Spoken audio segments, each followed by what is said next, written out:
সুপ্রিয় দর্শক, আসসালামু আলাইকুম। রাবিয়াস কিচেন থেকে সবাইকে অনেক অনেক শুভেচ্ছা। আশা করছি সবাই ভালো আছেন। আজ আমি আপনাদের জন্য তৈরি করে দেখাবো একটি মজার পিঠার রেসিপি।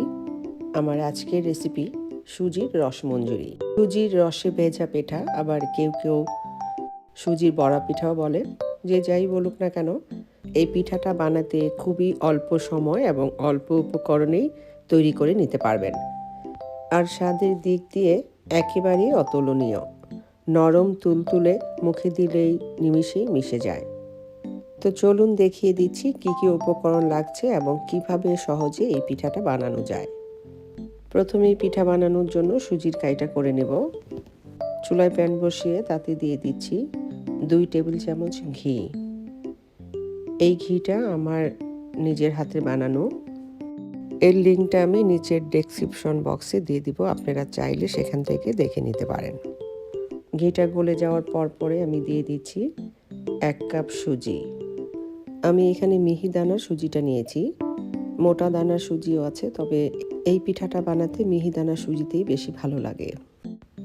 সুজিটাকে ঘিয়ের সাথে 5 মিনিটের মতো ভেজে নিতে হবে। ভালো করে ভাজা হয়ে গেছে। এবার এখানে দিয়ে দিচ্ছি 2 কাপ ঘন তরল দুধ। আর দুধটা দেওয়ার সাথে সাথেই অনবরত নাড়তে হবে, কোনো মতেই নাড়াচাড়া বন্ধ করা যাবে না, তা না হলে সুজিতে দলা বেঁধে যেতে পারে। সুজিটা ঘন হয়ে গেছে। এবার এতে দিয়ে দিচ্ছি 4-এর 1 কাপ ময়দা, অর্থাৎ 1 কাপের 4 ভাগের 1 ভাগ, বেকিং সোডা আধা চা চামচ, লবণ পরিমাণ মতো দিয়ে ভালো করে মিশিয়ে সুন্দর একটা সফট ডো তৈরি করে নিতে হবে।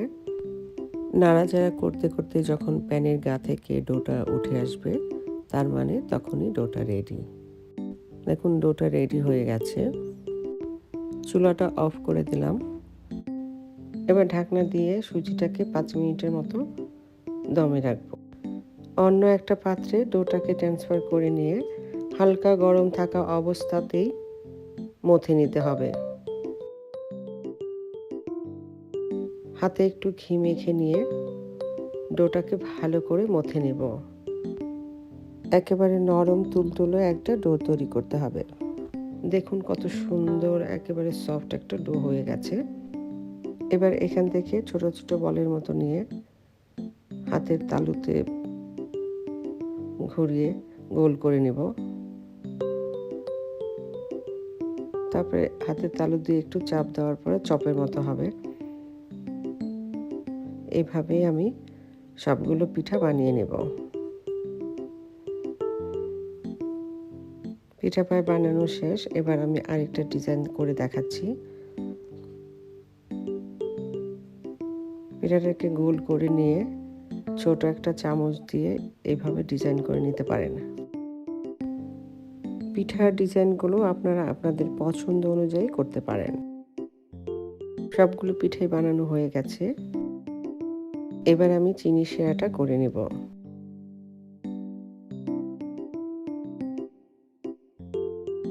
চুলায় একটি পাত্র বসিয়ে তাতে দিয়ে দিলাম 1 কাপ চিনি আর 4-5টি এলাচ। এলাচগুলোকে আমি একটু থেতলিয়ে নিয়েছি। এবার দিয়ে দিচ্ছি 1.5 কাপ পানি। 1 কাপ চিনির জন্য 1.5 কাপ পানি এই রসটার জন্য একেবারেই পারফেক্ট। এই শিরাতে 1 তার 2 তারের কোনো প্রয়োজন নেই। ভালো করে বলক আসলেই নামিয়ে নিতে হবে। শিরাটা হয়ে গেছে। এবার চুলা থেকে নামিয়ে একটা সাইডে রেখে আমি পিঠাগুলো ভেজে নেব। চুলায় একটা প্যান বসিয়ে দিলাম।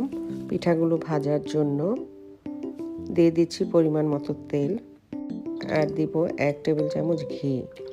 এতে পিঠাতে সুন্দর একটা ফ্লেভার যোগ হবে। এবার চুলার আগুনটা মিডিয়ামে রেখে একটা একটা করে পিঠাগুলো তেলের মধ্যে ছেড়ে দেব। যেহেতু পিঠাগুলো ফুলে উঠবে, তাই খুব গাদাগাদি করে দেওয়া যাবে না, একটু ফাঁকা রাখতে হবে। যখন দেখব পিঠাগুলো নিজে নিজেই তেলের উপরে ভেসে উঠছে, তখন পিঠাগুলো উল্টিয়ে দিতে হবে।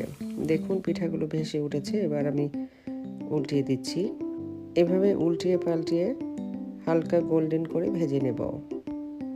এই পিঠাগুলো ভাজতে বেশি সময় লাগে না, আর বেশি ভাজার দরকারও নেই।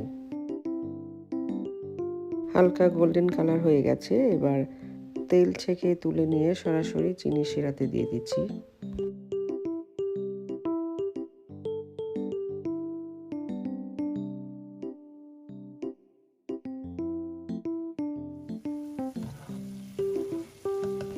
বাকি পিঠাগুলো আমি একইভাবে ভেজে চিনি শিরাতে দিয়ে দিব। সবগুলো পিঠা ভাজা হয়ে গেছে। এবার সব পিঠাগুলোকে রসে ডুবিয়ে আধা ঘন্টার মতো চুলাতেই দমে রেখে দেব।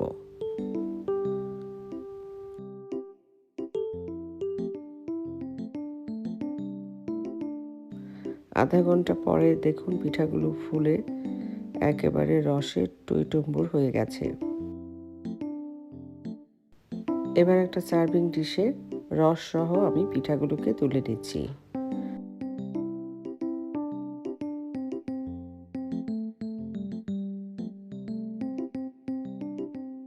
আর উপরে কিছু চেরি ও বাদাম কুচি দিয়ে সাজিয়ে দিচ্ছি।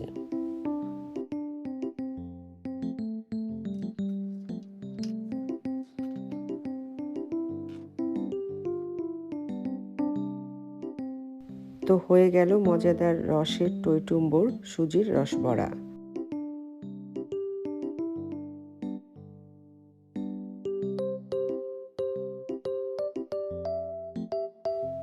একটা পিঠা আপনাদেরকে দেখাচ্ছি।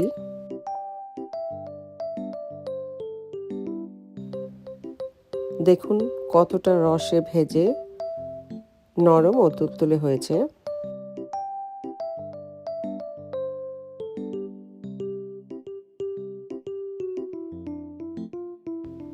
অসম্ভব মজা হয়েছে। বিশ্বাস করতে পারবেন না যে কতটা মজা হয়েছে এটা আপনারা না বানালে। আপনারা অবশ্যই বানাবেন, আমাকে জানাবেন কেমন হয়েছে। আমার রেসিপিটি যদি আপনাদের ভালো লেগে থাকে তবেই আমার সার্থকতা।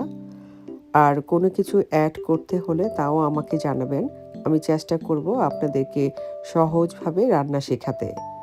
আপনাদের মতামতও আমাকে আরও ভালো করে সামনের দিকে এগিয়ে নেবে। ইনশাল্লাহ আমি আরও সামনের দিকে আপনাদেরকে আরও ভালো ভালো মজার রেসিপি উপহার দিব। যারা আমার চ্যানেলটি সাবস্ক্রাইব করে নিয়েছেন তাদেরকে অসংখ্য ধন্যবাদ। আর যারা এখনও করেননি প্লিজ করে নেবেন।